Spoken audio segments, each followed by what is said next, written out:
what's happening? It's Ike from Flipside Music, and welcome. Flipside Music, and welcome to What the F.A.Q. number 11. 11? Yeah. Wow, we are at 11.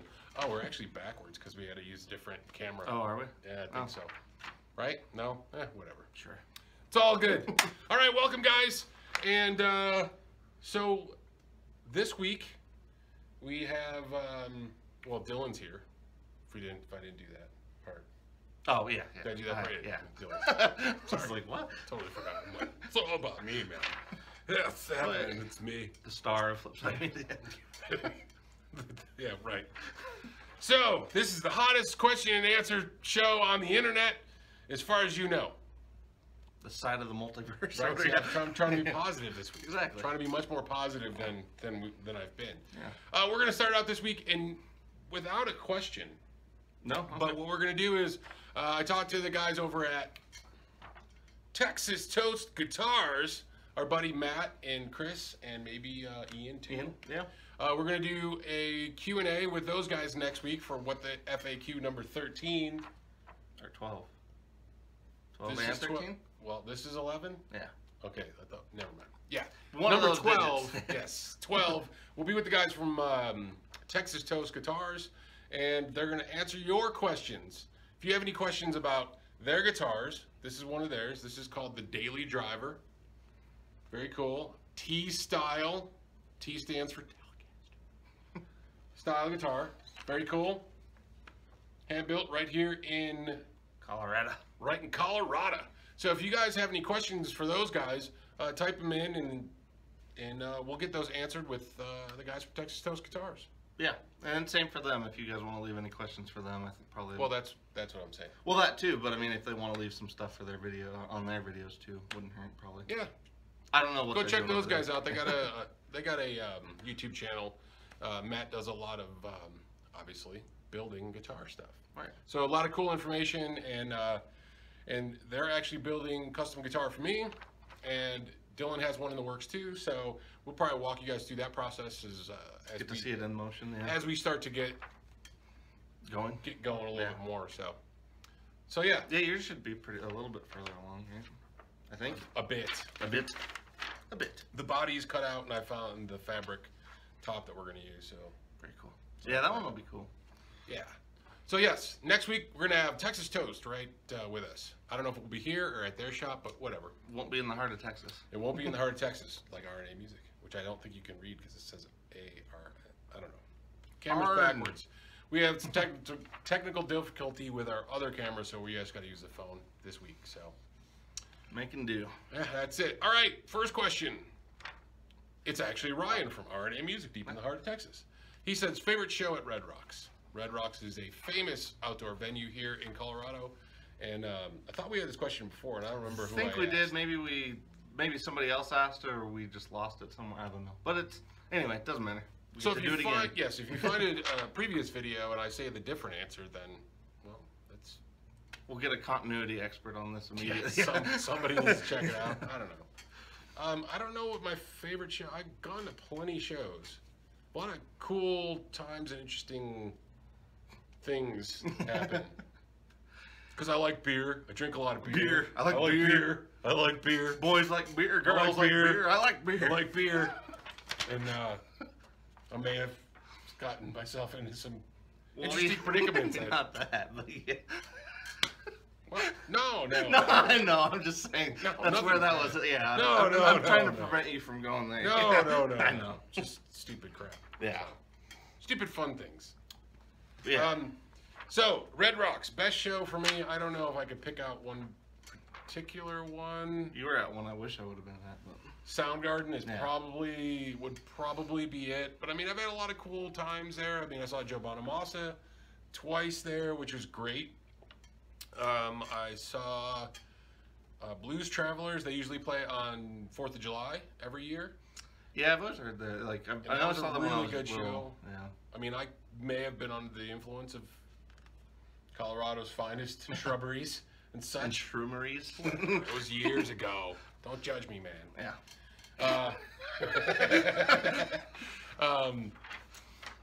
But yeah, that was a really cool show. I do remember it raining pretty heavy on that show, and it was a warm night, and it rained, and it was super cool, and we had a blast, and it was a great show. So I would say Soundgarden probably #1. Blues Traveler's good, but I've been to dozens of shows there, so it's kind of hard to really. I actually haven't seen a ton. I know I was at one of the last shows, like Allison, when I was really little. I was at one of the last shows Alice in Chains did there before they stopped doing live gigs. But in terms of recent times, I actually saw like Gojira and Opeth there, and that was actually pretty cool because Opeth was filming like a DVD or whatever, concert. So like they filmed the whole thing, so the production value, like everything was a little more elaborate than anything else I've ever seen there. Yeah, the first time I saw Joe Bonamassa there, they were doing I think the DVD was available out there, but they had like drones and they kept doing that, like this thing would slide down the lines, and it was it was pretty cool. Yeah. So yeah, for me, Gojira and Opeth, that was a fun one. And I'm going Soundgarden. Okay. So cool. All right, moving along. Colin James, what do you think about YouTube guitar musician group events? GitCon, Tillman University, Sweetwater's Gear Fest, that kind of stuff. I like my gut instinct on a lot of that is just it's a little cork sniffery for me, but like or that or unionized YouTube people, and it's like, come on, like, do we really need that? I don't know. I kind of lean in that direction. Yeah, I mean I like the idea of it, but I do think that it's like it can become. Well, I like maybe the events, the Tillman University thing. Like I said, like that one seems to be more like a YouTube big marketing union event. Is really what it comes down to, and so is that. That's what Gear Fest is. It's a big marketing event for Sweetwater. Now, that's great. I mean, that's great on Sweetwater's part. I mean, they're drawing in customers. They're bringing people to their store. So I think it's good for them. I mean, Tillman, it's the same thing. The Tillman University is the same thing. It's an opportunity for YouTubers to get out there and spread the word of all that product. So on a business side of it, I think it's great. It's awesome for marketing and stuff like that. Well, it makes sense. It certainly makes sense. Then I have, we start getting into all the YouTuber stuff, and I'm like, whatever. Well, and I was gonna say, I guess since we're not involved in any of that yet, I would say as a consumer, to me, it feels a little weird. It's a little weird to me, but like you said, on a business standpoint, it makes total sense. And I mean, it's not like we wouldn't do the same, in terms of having like a Flipside convention if we, Yeah, we could have like a Flipside festival of gear. Currently, it'd be like on the Flipside, like 3 hours. Yeah, come out and try all the pedals. But I don't know. Is that an answer? I don't even know if that's a good answer. I think so. I mean, as a consumer, a little funky, but as a consumer, I got to filter through the sales pitchy and hey, people are getting paid to do stuff. I got no problem with that. I get it. On a business point, I think it's a good idea. Yeah. I mean, it's a marketing thing, and you can't fault people for good marketing. Yeah, so. Exactly. Yeah. So I hope that answers something. Oh, I just realized I don't know our sound levels. Hopefully they're. Oh, it's too late now, man. We're in. Yeah. We're in this thing. We're in this thing for 8 minutes. Committed. Holy crap. Okay. Tuned 03? Yeah. K-Hund 03. K-Hund 03. K-Hund 03. K-Hund 03. What is a good beginner pedal board and power source? Not the actual pedals, but the board to place the pedals on. The proverbial pedal board. Right. The board of pedals. To be honest, if I was just getting started and need something to put on a board, I would just build it. I'm relatively crafty. My first pedal board was a briefcase. Yeah. So I mean, I think there's really creative ways to make pedal boards. For me, I would probably I got all sorts of scrap wood and stuff around my house in my workshop, and I would just probably build something that's stable and that works. Now, my all-time favorite. Sorry, go ahead. I wouldn't use that if I was playing out, but if you're a beginner, you're probably just at home. I would go that route and save yourself some dough and spend your money on pedals. Yeah. Put it in the pedals, not the board. Yeah, put it in the pedals, not the board. Pedal train, I mean, if you just need something, keep it easy, you want all the stuff to put the pedals on the board, you want it all in one package, they're a good way to go. Then, yes. Pedal train has good stuff. The Gator pedal, they're small. Pedal boards those are ones actually pretty cool. They're on an angle, those are nice. They're very bright, so you can see them on stage, which, if you don't have lights, I mean, some people are moving that way. I think my all-time favorite like DIY pedal board though was a guy had. It was at a punk show, of course. He had a McDonald's like cafeteria tray. It was like I hadn't seen one of those since I was like really little. But I was like, I don't even know where he found it, and it's like, did they even still make those? I don't know. It was just a funny one. When I was in college, we would take the cafeteria trays and we'd sit in them and shoot down the hill. Oh, that's a good. Yeah. I kind of remember. Yeah, it wasn't smart. Yeah.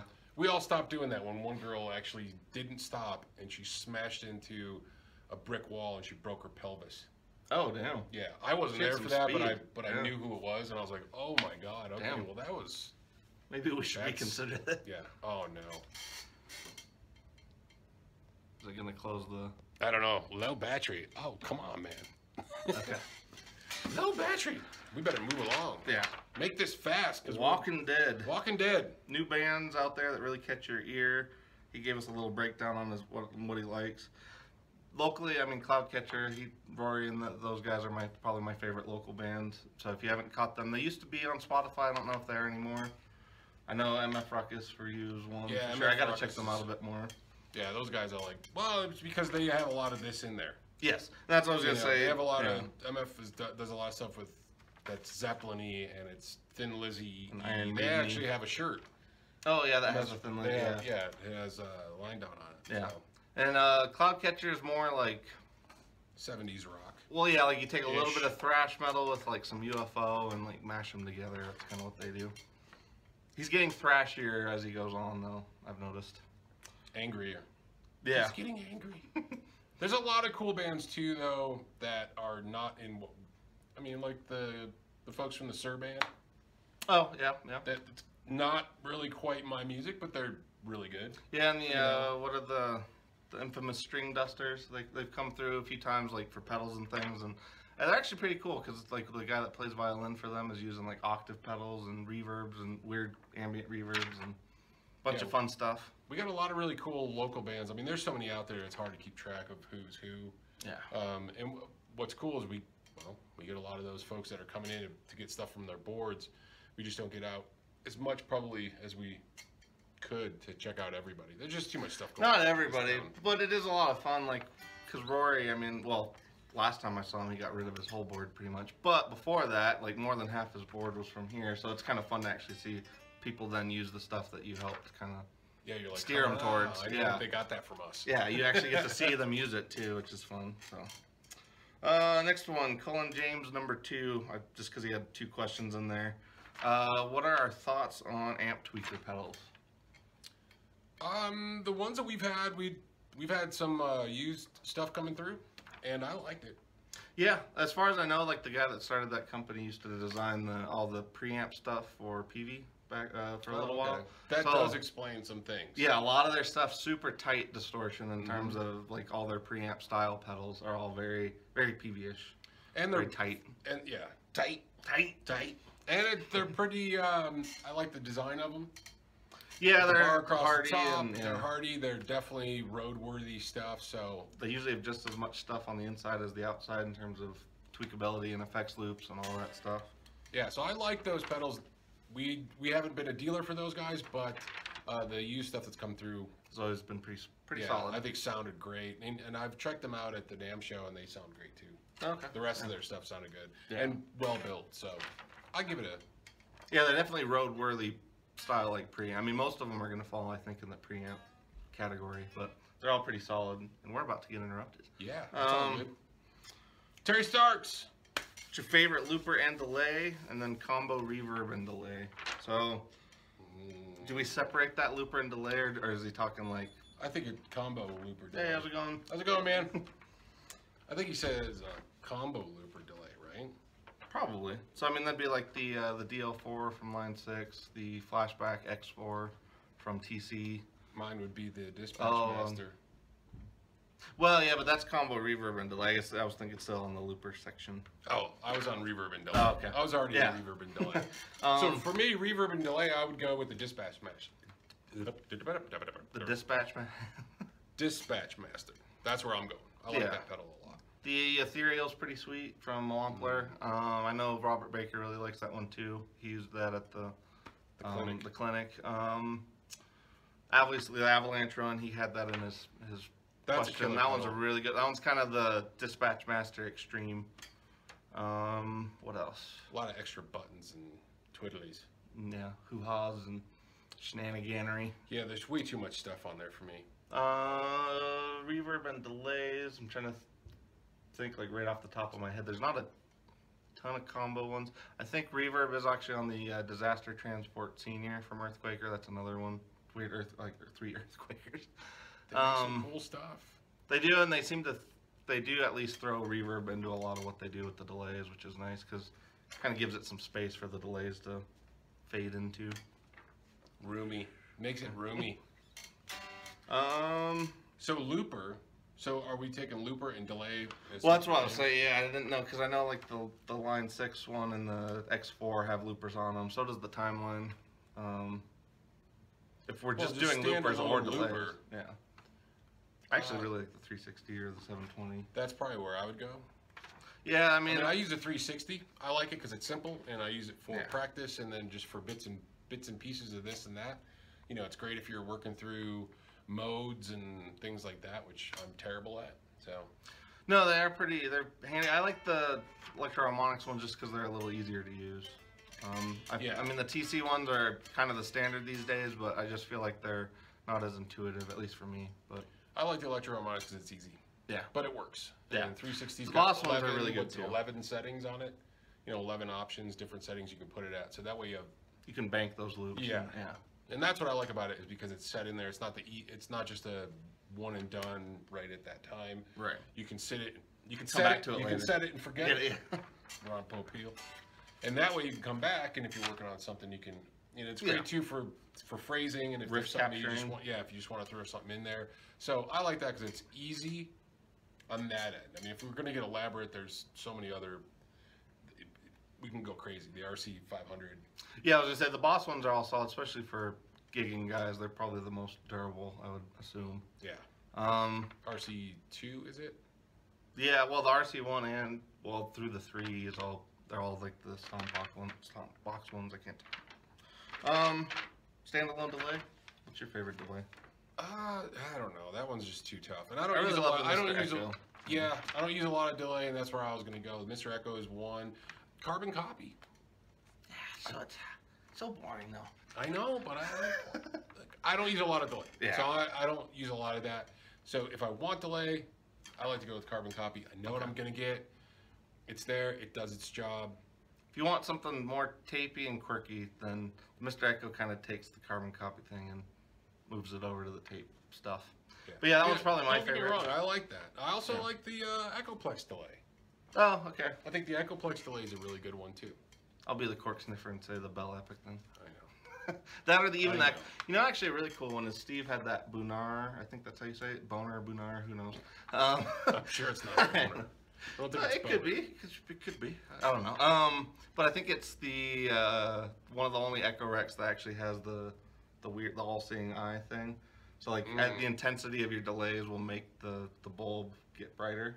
Oh, that's so that one's kind of a cool one. Not that you're gonna sit there and look at it, but it's kind of cool. It's a cool thing. It's a cool function. Yeah, and it actually does sound really good too. You know what was really cool was that the T-Rex. Oh yeah, the replicator. Yeah, that was a really cool. We had a couple of those when they first came out, and those are really cool. Spendy as hell. Spendy as hell, but yeah, about the only way to take kind of an Echoplex on the road with you these days, unless you want to. They do make a real junior one now. They make a smaller one. Oh, that's pretty cool. We might get one of those, a couple of those or something. But those are really cool pedals too. I really like that. I just don't. It's too much stuff. Yeah. Well, on that one, like the tape ones, you actually got to clean the tape heads from time to time, which is not gonna happen. Yeah. Well, it's funny because like even at the Earthless show the other night, like I asked him, he's like, "Yeah, I just didn't feel like cleaning it, so he just plugged it in for the preamp boost."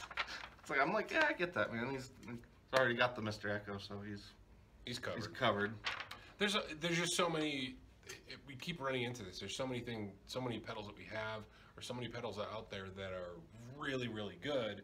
So it's kind of hard to determine which one is better, I guess, or which one's a favorite because they kind of do different things.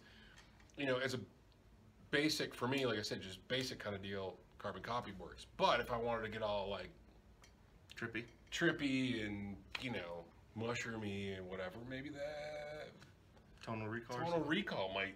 That one is a cool one. You know, that one sounds amazing, and there's just so many switches and things. And well, that kind of takes the analog thing to the next level. Just, so that, I mean, you could waste a whole weekend with that thing. It's probably several. Several weekends. So that's kind of really cool. I like that. So, but if we're looking at standalone simple delays, then standalone simple, I'm going carbon copy. All right. I might borrow your Mr. Echo if I have to. Yeah, I want to just it's quirky and weird like a tape drive, so that's probably why I like it. It's like I like the fact that it's perfect for you. Yeah, I like the fact that it messes up sometimes. Just like the rest of us. Yeah. All right, I think that's it, right? Yep. We already mentioned Texas Toast for next week, so again, if you guys got any questions for them, just throw them in the comment section. Yep, just throw that in the section for us to get the questions answered, and I think that's it, right? Yeah, I think so. Yeah, so Texas Toast next week, we'll either be here or we'll be at their shop. I don't know. We're gonna figure out who's available, who's coming to where, what we can do, how we're gonna do it, and all that good stuff. So, also feel free to ask. You can answer some stuff, dude. You can answer some stuff if you want. You can answer if you want to.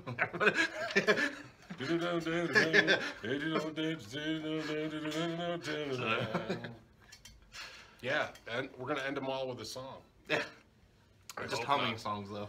Yeah, we're just gonna. Thanks, guys. We appreciate you tuning in. For those of you that tune in, thank you. We'll be back next week. Ask us some questions and we'll get after them. All right? All right. Later. See you guys on the flip side. The toastified. Toastified. Better toastify that. You better put it in the box. You're on the Dr. Phil show. A problem is that you're into yourself, that you flirt with girls, that you're not plugged into your marriage. You're in the green room hitting on my staff. What the hell are you